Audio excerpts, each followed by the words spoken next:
Nandito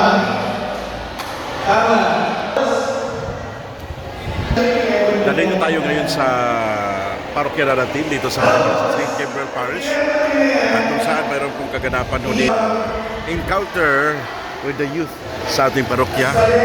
At ito po ating masilayang ng mga kabataan natin dito sa parokya ng Our Lady of Sorrows, St. Gabriel Parish sa Marikina Heights, na kung saan under po ang ating seminaryo sa parokya ito.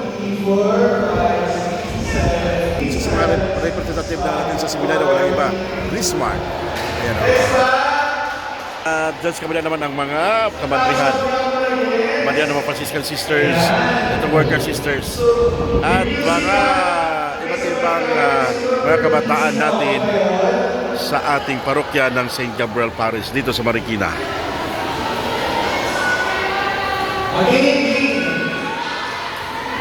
Isa rin po sa mga layunin kung bakit tayo nandito ay para po ma-encounter din natin, makilala at ma-present po natin ang ating congregation sa pamagitan ng pag-share o pakibahagi sa kanila at ipag-ugnayan sa mga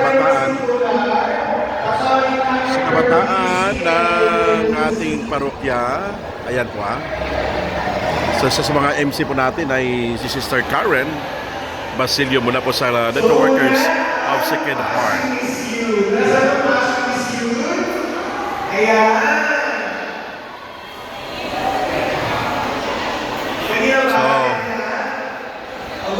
So ito po yung ating update sa ating pinupuntahan at ating pagdisita lahat ng mga programa, lalo na kanina po hapon alas 3 hanggang alas 5 po ay meron pong tinatawag po natin vocation, chairman and directors meeting, na kung saan pinag-uusapan po ang mangyayari this coming October 26. Ito po yung tinatawag natin Vocation Fest sa Vikaryato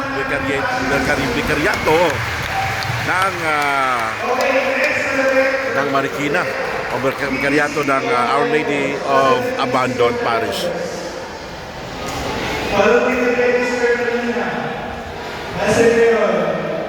So ito lang ang ating update para po dito sa parokya po ni St. Gabriel Parish, Marikina. Maraming salamat.